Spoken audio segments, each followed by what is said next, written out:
Hey everyone, my name is Ben, and this is going to be our first episode of our YouTube channel. I'm in my natural habitat, covered in grease and oil from a long day's work on a bunch of Jimnys. So this is our shop right now. There's a skyline, but mostly it's Project Jimnys everywhere. Yeah. So, yep.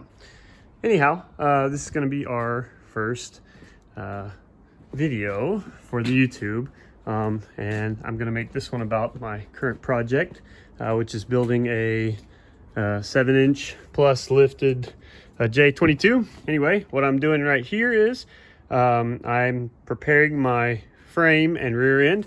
This is going to be my frame here. I'm gonna change my body to something else, so I'm not using that, but this is my frame. I'm not using this axle. I'm using another axle, but the parts inside here are great. They're clean and nice, so I'm going to use those except for the pads. I've got new pads for that. So I'm going to pull these off. I've already pulled the other side off. I'm going to pull these off, and I'm redoing my rear end right now. This is going to be the first thing that I do. I'm just going to start literally from the ground up and build my Jimny.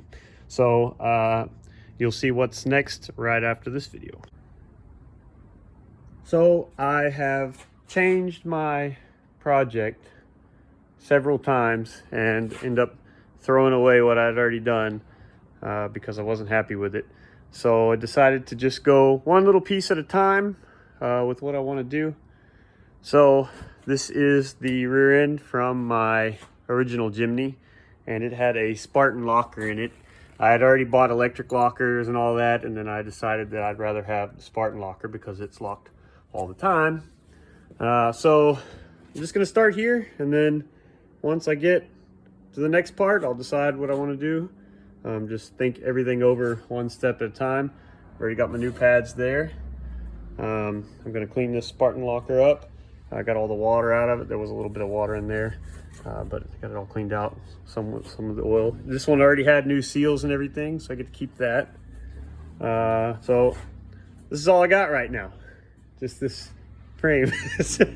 Everybody thinks I'm crazy because I'm throwing away the frame that I spent so much time to work on and paint, but I got my reasons. So anyway, I'm gonna start with this, and when I get done with this, I'm going to move to the front axle and decide what I want to do there, and then we'll just keep on trucking until we actually have something to drive.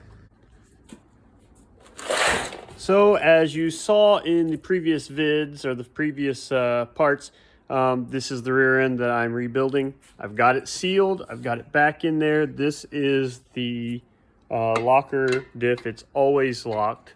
It is a Spartan locker, so it's a little noisy on the road. Like when you're turning kind of slow, it pops. I don't mind it so much. I thought it was going to be a lot worse when I got it, but it's not that bad. Especially if you're kind of a, rad off-roader type, no big deal. I've got that side sealed up already and put into place. I've got the new pads on it already, and all that's done. So now what we're going to do is I've got my parts here. I'm not going to use these. Oh yeah, I'm not going to use these here. I'm about to say they look pretty good, but I'm going to use some brand new ones, of course. But I am going to use those parts because this is the rear end that was on my J12, and it has seen a lot of water action and mud action, and you can see it is filthy here. These are the parts from it right here, and they are crusty. So I'm going to use the nice stuff in here and new pads and clean it up real good and get it all sealed. All right, so there it is. I know previously I said that I was going to do like step by step, or I was thinking to do it. I I've decided not to do that, and the reason is because there are so many things happening in this shop and distractions and whatnot. And on the second part of that, I like to enjoy putting these things together and working on stuff. And if you're always doing the YouTube, I feel like you can't do that. So, what I'm going to do instead is I'm going to give you tips and pointers and such. That way you don't make mistakes that I've made plenty of times when doing things like this. This is pretty basic. Most cars that have drum brakes do the same thing over and over again. Just a couple of things to note on here. You do want to seal this back section. These 4 bolts are how you remove this plate here. And when you do that, you can put a slide hammer on the front and pull the axle out if you ever want to do that. It's not that hard. There are bearings inside. I am going to do a video on the basics about how to change those bearings out. So I will do some of those.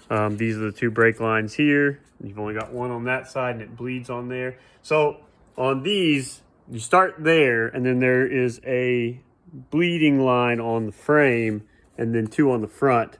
Don't mistake there being only 3, because if you don't do that middle one, the brakes will not bleed. But anyway, doesn't that look nice? So I greased these up real good, and I greased this up, and I greased here, because if you're going through water and stuff and it has grease on it and oil, it'll be a lot more protected than if it doesn't. And also lubed up a little bit here. A trick that I use to get these springs in, like I said, all drum brakes are fairly the same, but I just take the flathead and I put it inside the hook, and I put the flathead over the top and then slide the hook down, and it goes right on there. Just be careful, because man, do these things hurt when they catch you, if they catch you. So there's that. A little trick too that will help you to take the drums off. It works every time, half the time. No, it works every time. So you take these 4 bolts off, right? And you'll put a punch here and just hammer the punch on that spot, and this drum will just come off. It doesn't matter how crusty or rusted it is. I don't know how many times this has happened. We'll go to the river on the weekend, and on Monday morning we want to move one of the Jimnys, and this is sealed to the back because it was full of water and it just has rusted shut. Just work it back and forth, forward and backward, and it'll break free. So that does happen a lot too. And one thing I'm doing here is this rear end the e-brake has never worked that good on it. I know we beat the crap out of these things, but it has never worked that good. So that's another reason why I wanted to put, fairly newer stuff in here. Actually, this one on this side was broke. So that might have been a cause of it. Once I put a different rear end in the Jimny this came out of, the J12, the e-brake worked great. So I know it was something here. I thought it was the line or whatever, but it wasn't. It was something inside the brake. So anyhow, that's that. I have another video that I'm working on now, which is the rebuild of this engine here, the old engine and the new one. That's going to be a pretty good video as soon as I get it done. But anyhow, the only thing left I have to do on here now is put this back on, which is real easy. And I need to change this front seal that's leaking, and I don't have the seal just yet. But as soon as we get done with that, we are going to move to the electric front locker. I've decided I'm doing electric front locker because I need it. Sometimes you really need it. You can't turn real well with the lockers on, but in the time when I'm going to use it, and I'm not only using this, I won't care about turning anyway. If you're wondering what this is about, this is supposed to be so water does not go back in. It acts like a Petri, so water does not go back in your diff while your diff is trying to breathe. You don't do this too tight. That way it can kind of open up when you're really getting on it.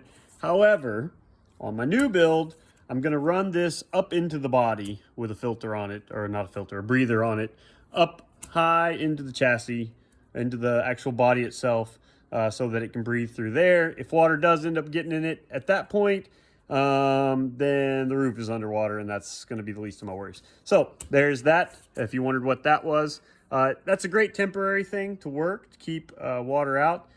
It does work, unless you have like seals like this one or the ones back here leaking, then water will get in anyway, or one of these.